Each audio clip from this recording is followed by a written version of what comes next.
Back. Okay, so here we are, and Patrick, the lawful wizard and redeemed chosen of Justicia, has engaged the devil himself in a spell duel, who tossed it back and forth just to play with him for a while, and then reflected burning hands onto him, and has seemingly charged you to death, and then you die like saying, oh, that was a mistake. However, we could still try to roll the body, and correct me if I'm wrong, but I think it's D20 from the person dying, right? To get under that person's luck score. Okay, so this is so I need to roll 1d6 now, and for that I have damage now each turn. Yeah. Oh, don't worry about that. It's fine. We can assume that you put the fire out if you survive, but if you don't survive, it don't matter. So I need to roll like behind my luck, below my luck. Yeah, correct me. No way it's gonna happen. Am I wrong, you guys? It has to be from the person, right? It has to be that person. I'm pretty sure. I believe it does. So this is the one case you want to roll, like a 2 or a 1. You have 4 luck. I mean, I'll check, but it's not gonna. I have 4 luck because I used like loads of luck to negate the damage from the sheep, and then I had 2 luck, and then I got like 4 bonus luck, and yeah. It seems the luck is not recovering, so like I've been on a 4 luck since then. The thing I like the very least about this book is its table of contents is nearly unusable. Yes. And I know it's very like art punk and cool, but like I actually need to know where this is right now. Let's see here. Burning luck, morale. Punk's not cool. Healing, saving throws. I'm trying to find death and dying. Damage and death. Here it is. Okay, so it says, recovering the body. Reaches a dead ally's body within 1 hour. What you do, the dead character may make a luck check when the body is rolled over. So who rolls the body over?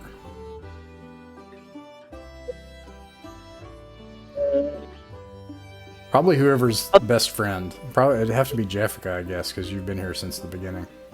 Yeah, I'll roll it. Okay, I'll roll his body. You roll Patrick's charred body over to see if he's still alive. Now,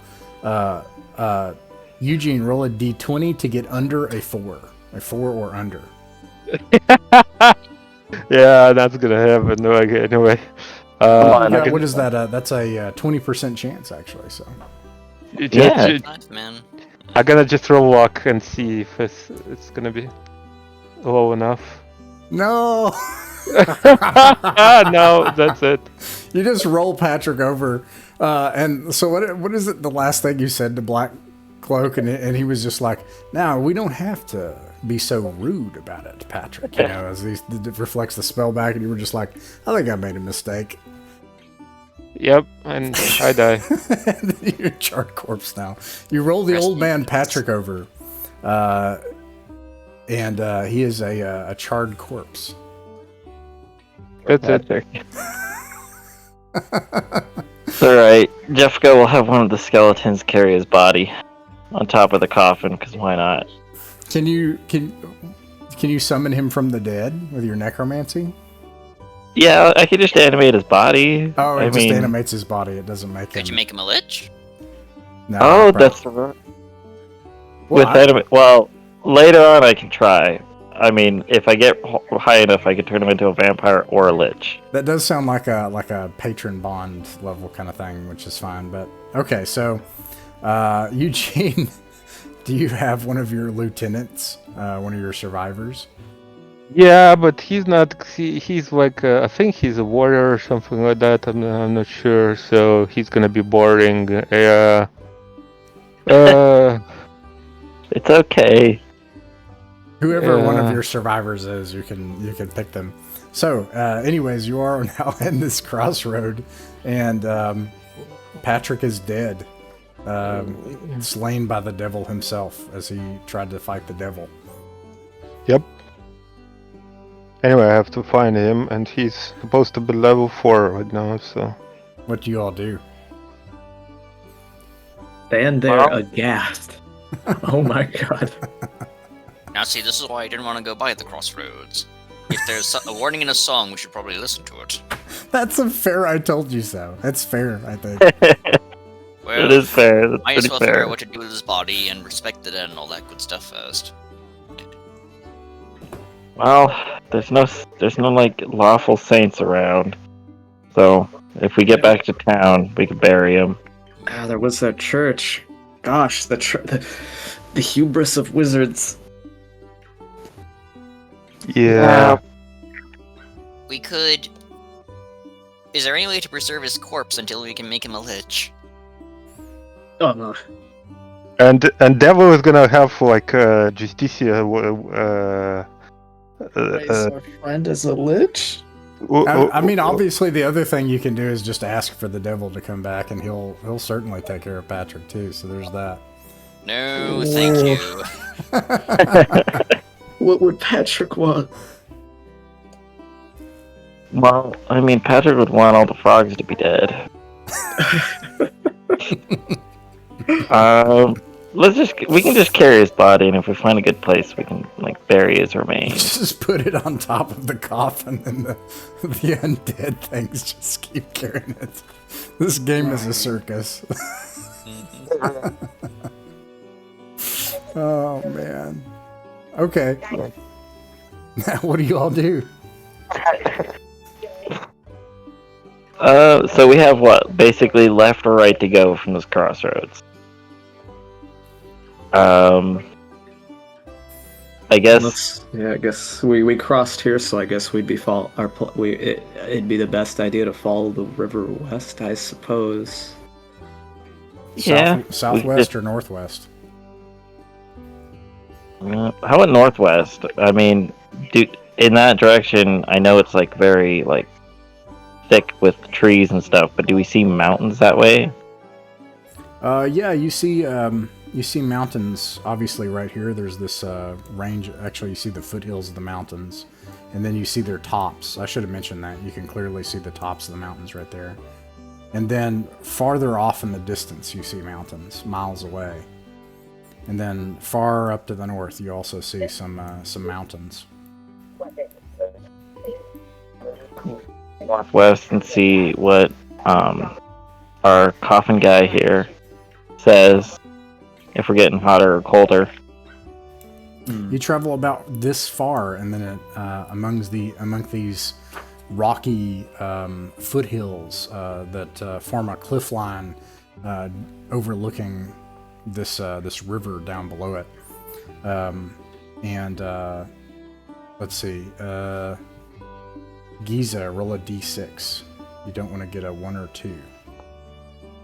I got a 1. All right, roll a d8. I got a 3.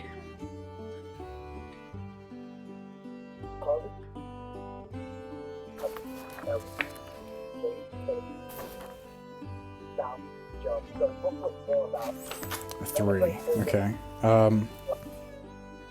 You're passing by these cliffs on the edge of this riverfront, when all of a sudden,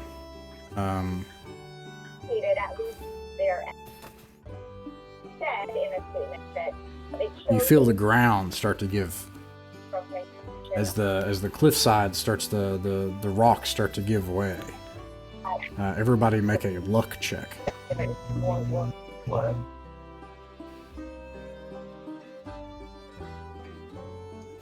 Let me know if anybody fails their luck check. Success. Success. You know what? Can he be like a thief? I think he should be a thief. He has sure. good agility, so he can be a thief. I just forgot to add the health, like for his 4th level. I'm just gonna draw now and see, and then. Sure. You're gonna meet him. Just give me a time. Sorry. Yeah, no problem. Yeah, no rush. Did anybody not pass their luck check? I failed. Jessica failed.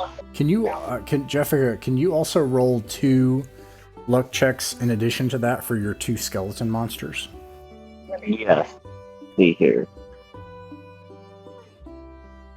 No one else failed? Everyone else passed? Yeah, the skeletons passed. Skeletons passed. Okay, that's really good news. Okay, so, all right, and then last thing is, then Jessica, make a fortitude save to beat a 10. Okay. Oh, I passed. Oh. Okay, you take half of this. You take the rocks fall from you from above. You probably push your skeleton monsters out of the way of the rocks. You take 4 damage. 4 damage from rocks that fall from this cliffside. But it's fortunate that the 2 monsters carrying the casket didn't lose control of it at the waterfront and almost toss it into the river. That was a real possibility. But you're able to keep going, and then night falls. Let's see. We wouldn't have to want to be chasing that coffin as it flows down the river. Nope. The sounds of night suddenly silence as the crickets halt their chorus, and a screech owl's cry abruptly quiets. A moment later, a gust of wind blows past you, shaking the pines, rustling the mountain grass like a gale storm. Above the wail of wind, you faintly hear the sound of great wings beating the night air. And something dark, with massive beating wings, flies past you in the dark night sky. Iza immediately dives for the ground and tries to make himself as small as possible. Yeah, you do that. Alright, does anyone else do anything else in response to this? Jessica is gonna grab her short bow out and just have it prepped in case that beast comes back. Okay. Whatever it may be. In that case, it does not come back, and it continues flying on in the dark night. You'll have to camp here at the water's front with your strange assortment of necromantic army and your dead friend at the waterfront. Charles is with you, by the way, of course. And suddenly, from the chime that you're carrying... Oh, by the way, you also have Patrick's stuff. I'll say, in fact, unless you can't use it, I guess the ring probably ought to go to Jessica, right? Because she's the one that can use it. Or no, actually no one. No, it wouldn't really help anyone. That's interesting. I'll say it can help Jessica, because she's a spellcaster. She's the last spellcaster. Do you really feel it wouldn't help anybody? I feel like it... I mean, with its absorptive powers... It had an intelligence thing bonus. It would help, but it doesn't add to the personality. But yeah, it gives you spells. Actually, anyone with a high intelligence could use it, regardless of if you're a spellcaster. Sorry, it has that's the thing. I didn't know what that ring is doing. Oh yeah, it also adds the personality. So it would be good for Jessica, or a non-spellcaster can also use the spells. But what does it do? Like in all? I read it off at the end of the adventure. I'm sorry I didn't post it. I've been really busy. Yeah. So just it says absorb. What does it absorb? It can do a few things. I'll go to the end of it here. The ring, it says that you gain +1 to intelligence and personality, which would help. I'm sorry, I made it +2 though. So it would help Jessica a lot, actually. If it can cast Mending with a spell check result of 18. It can influence the mind of another creature, casting Charm Person with a result of 18, 3 times per week. Mending can be done once a day, and then it can absorb a single spell directing at you, negating its effect entirely. Yeah, but I could have absorbed that spell, isn't it? Yeah, you could do that. Do you want to do that? You have the ring. Yeah, I would definitely do that, you know, that I didn't know what I can do. Yeah, okay, you do that. And then, Patrick is like, I'm not dead yet. Leads up for My stone dead in a moment. Dang it! And I was gonna bring him back to life as a lich. Yeah. Yeah, I would do it because that's why I wanted like to. You can use it once per week, so you won't be able to do it again. But yeah, you can do that. No, but that's the thing. I would have done it, you know, like. For sure. Okay. Yeah, you do that then, and you're alive. Patrick. You thought he was dead. You thought he was dead. He's in like, and he's at 1 hit point, by the way. No, because you. No, I would have been alive like perfectly. Like I would have absorbed the spell. Yeah, he just like Patrick suddenly is like, oh, wakes up, sits up. I'm not making it up. This is in the module. I know I said I would post it, and I'm sorry. I have. It's okay. It's been a rough time recently, and I'm not caught up on preparing for games. That's okay. but I did read it at the end of the session. I do remember that. But nonetheless, you asked for it, and I didn't do that, so I'm sorry. Okay, so and then what did you get for your roll on your D8, Giza?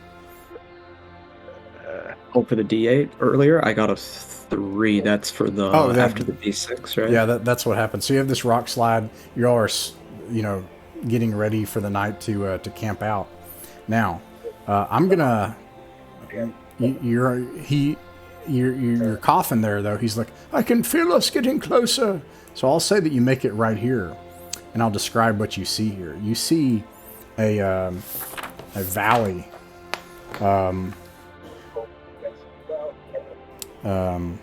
A large valley, and at the end of it, a bizarre structure. You see, let me see if I can find it here.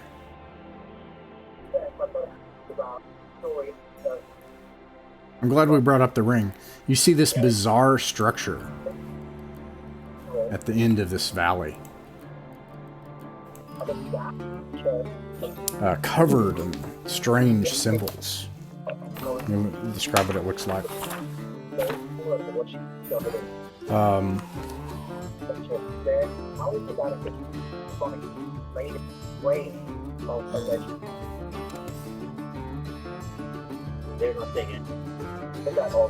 Oh no, you wouldn't see this. I have this wrong. But you do see a valley with strange structures. Straight ahead of you. And that's where we'll end this session for the day.